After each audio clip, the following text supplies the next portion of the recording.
I'm here because I am a roaring lion crying out righteousness. I want to let you know about the prophecy of Gog and Magog, Gog being Russia and Magog being China. And Vladimir Putin and Xi Jinping recognize it's the two of them against the rest of the world, especially the European nations and America in particular. And there is no stopping, first, the economic war, the Cold War, the economic war, and then the actual bombs and bullets war between Russia and America and China and Russia uniting against America and the European nations. All that's on the next, few months' horizon. And there have been some pretty broad statements made by the diplomats for Xi Jinping in China, because America has been threatening to support Taiwan in the event that if China invaded Taiwan, that America would be there. And that hasn't set very well.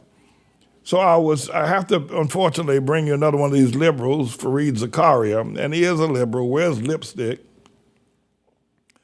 And he talks about this, and I want to let you, because I want to, we need to learn how to protect ourselves. What's this? It's March. This time next year, you may not recognize America for various reasons, but I'm going to try to day by day keep you posted. So don't leave me. Stay with me as I broadcast on a day by day basis. All right, Ms. Senior, bring up that clip about Gog and Magog, about Russia and China, rather. We are now living in a totally new era. That is what the 99-year-old Henry Kissinger said, commenting on Russia's invasion of Ukraine. In an op-ed article last week, President Biden vividly outlined the stakes.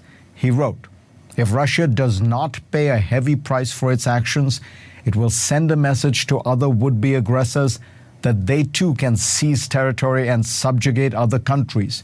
It will put the survival of other peaceful democracies at risk, and it could mark the end of the rules-based international order and open the door to aggression elsewhere with catastrophic consequences the world over." In times like these, it seemed appropriate that the Secretary of State, Antony Blinken, would deliver a major policy address, which he did late last month, except that he chose to give the talk on China. The speech itself contained nothing new. It was slightly more nuanced than the usual chest thumping that passes for a China strategy these days. The real surprise was that in the middle of the first major land war in Europe since 1945, with monumental consequences, Blinken would not lay out the strategy for victory, but instead change the subject. Washington's foreign policy establishment is so wrapped up in its pre-crisis thinking that it cannot really digest the fact that the ground has shifted seismically under its feet. Blinken declared that despite its aggression in Ukraine, Russia does not pose the greatest threat to the rules-based international order, instead giving that place to China.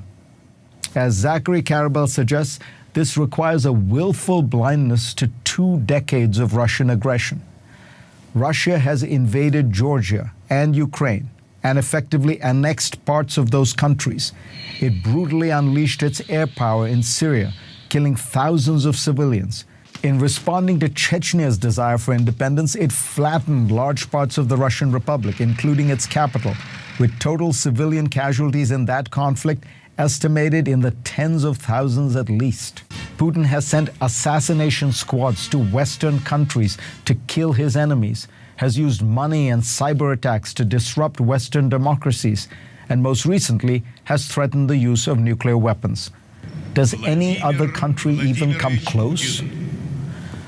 Ironically, one of the people who attended Blinken's speech was Senator Mitt Romney, who during his presidential campaign in 2012 warned that Russia posed the single largest threat to the United States. Without question, our number one geopolitical foe. Those, including myself, who dismissed his prognosis were wrong, because we looked only at Russia's strength, which was not impressive.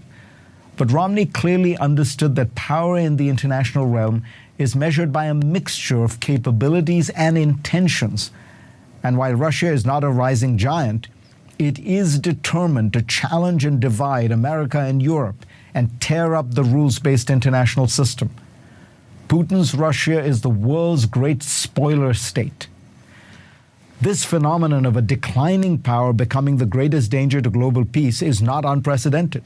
In 1914, the country that triggered World War I was Austria-Hungary, an empire in broad decline, and yet one determined to use its military to show the world it still mattered and to teach a harsh lesson to Serbia, which it regarded as a minor vassal state. Sounds familiar? America's dominant priority must be to ensure that Russia does not prevail in its aggression against Ukraine. And right now, trends are moving in the wrong direction. Russian forces are consolidating their gains in eastern Ukraine. Sky-high oil prices have ensured that money continues to flow into Putin's coffers. Europeans are beginning to talk about off-ramps. Moscow is offering developing nations a deal.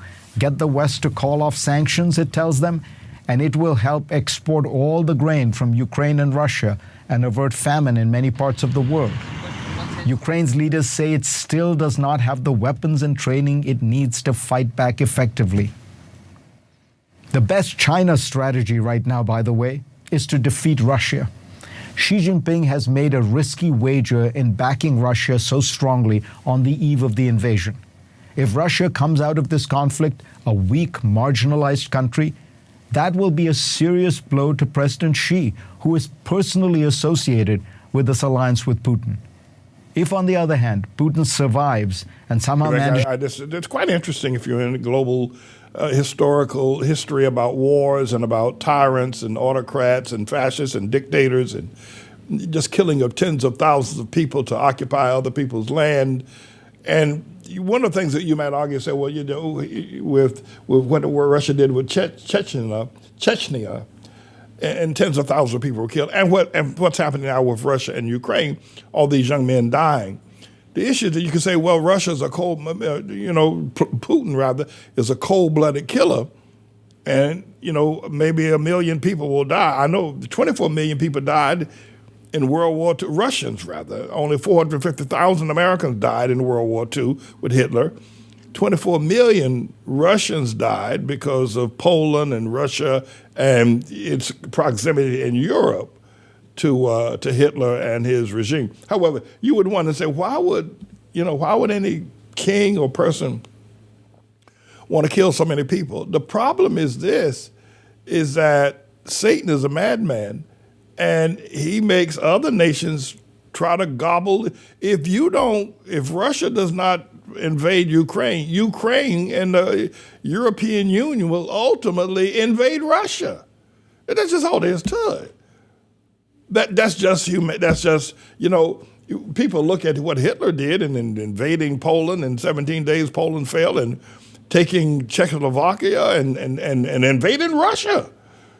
If Hitler wanted to take all of that for himself. But he's not the only one. And America has done the same type of thing.